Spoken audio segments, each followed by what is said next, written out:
नमस्कार. TV9 special रिपोर्टमध्ये मी अजिंक्य भातंब्रेकर आपल्या सगळ्यांचं स्वागत करतो. गायीच्या शेणापासून तयार करण्यात येणाऱ्या गोवऱ्या हा तसा अगदी साधाच प्रकार. गावात तर या गोवऱ्यांना फारशी मागणी देखील नसते. पिकतं तिथं विकत नाही हा नियम गावात गोवऱ्यांना अगदी तंतोतंत लागू पडतो. मात्र याच गोवऱ्यांची आता चक्क जर्मनीला निर्यात होणार आहे.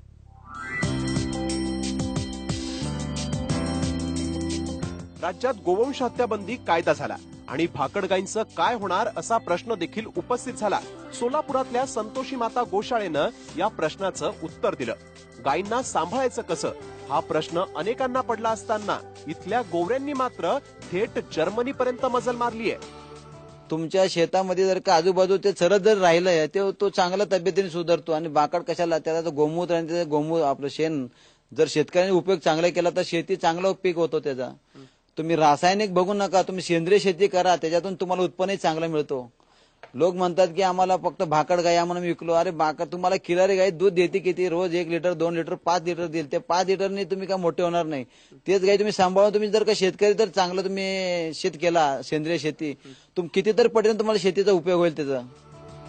8 वर्षांपूर्वी 5 गायींच्या पालनापासून संतोषी माता गोशाळेची सुरुवात झाली. 2-4 पैसे मिळावेत याच उद्देशानं ही गोशाळा सुरू करण्यात आली होती. मात्र वर्धा इथं झालेल्या एका गोशाळा विषयक कार्यशाळेनं राजेंद्रचा या क्षेत्राकडे पाहण्याचा दृष्टिकोनच बदलला. देशी गायींचं महत्व आणि फायदे या कार्यशाळेनं राजेंद्र यांना समजले.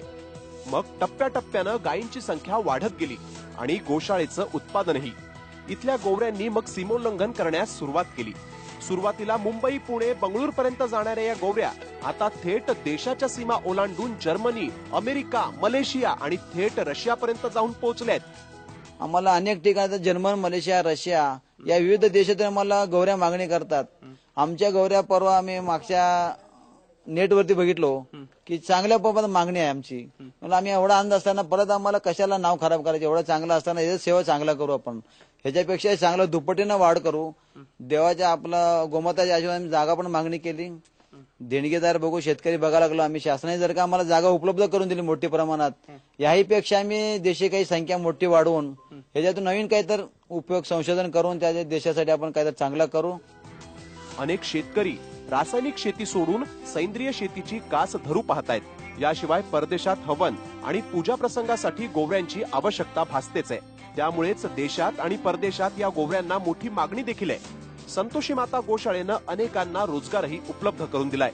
रफिक मिनारे हे देखील त्यातलेच एक आहेत. 7 माणसं आहेत तिथं काम करायला लागलं. समजा बाहेर मजुरी मिळत नव्हती.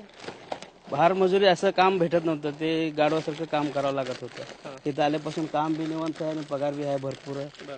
तिथं काम करावं लागलं. भाकड गायींचा सांभाळ करण्याचा प्रश्न उपस्थित केला जात असताना संतोषी माता गोशाळेत करण्यात आलेला हा प्रयोग स्वागतार्ह असाच आहे. या गोशाळेमुळे नुसता भाकड गायींचा सांभाळच झालेला नाही, तर त्यांच्या सांभाळातून इथून करण्यात येणाऱ्या विविध उत्पादनामधून लाखोंचा फायदा देखील होतोय.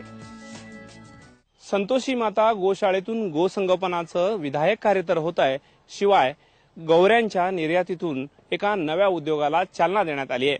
निश्चितच ही बाब शेतीपूरक उद्योग करणाऱ्या शेतकऱ्यांसाठी प्रेरणादायी ठरणारी आहे. कॅमेरा पर्सन विनोदसह रोहित पाटील, TV9 मराठी, सोलापूर. राज्यात गोवंश हत्याबंदी लागू झाली आणि शेतकऱ्यासमोर भाकड गायी पोसायच्या कशा हा महत्वाचा प्रश्न निर्माण झाला. सोलापूरमधल्या संतोषी माता गोशाळेनं या प्रश्नाचं उत्तर दिलंय. या गोशाळेत गायींची फक्त काळजीच घेतली जात नाही, तर त्यांच्या शेणापासून आणि गोमूत्रापासून विविध वस्तूंची निर्मिती केली जाते. या वस्तूंना मोठी मागणी असल्यानं गोशाळेला लाखोंचा नफा देखील मिळतोय.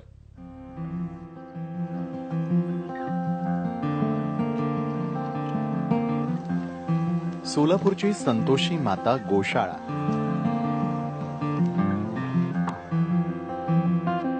तशी ही इतर गोशाळांसारखीच एक सामान्य गोशाळा. मात्र या गोशाळेतल्या गोवऱ्या आता 7 समुद्रापार पोहोचल्यात.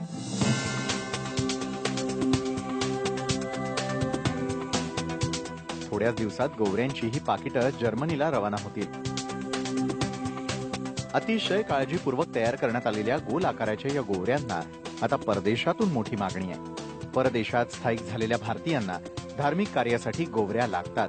परदेशात पाठवल्या जाणाऱ्या त्या गोवऱ्या इथल्याच देशी गायींच्या शेणापासून तयार केल्या जातात. देशी गायी सांभाळण्याचं कार्य आपल्या हातून होत असल्यानं इथल्या संचालकांनी देखील आनंद व्यक्त केलाय.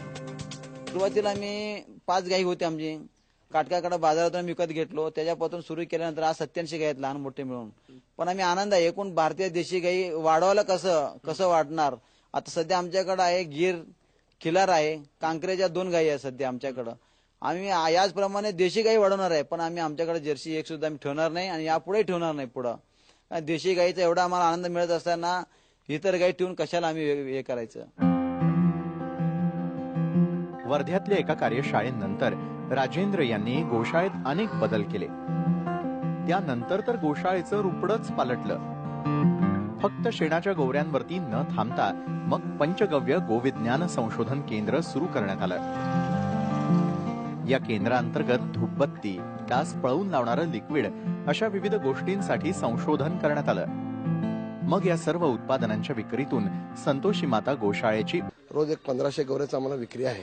त्या उत्पन्नातूनच गोशाळा चालवतो. त्या उत्पन्नातून गोशाळा चालवतो आम्ही. संपूर्ण सेवा करायचा आम्हाला मौका मिळालेला आहे. भाकड गायींना पोसायचं कसं असा प्रश्न वारंवार विचारला जातो. संतोषी माता गोशाळेनं या प्रश्नाचं उत्तर दिलंय.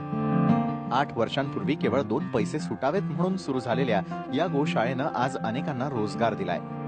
भाकड गायींची जपणूक करताना उत्तम आणि यशस्वी व्यवसाय कसा करावा याचं एक उत्तम मॉडेल म्हणजे संतोषी माता गोशाळा. भाकड गायींच्या सांभाळासाठी हा पॅटर्न राबवणं आवश्यक आहे.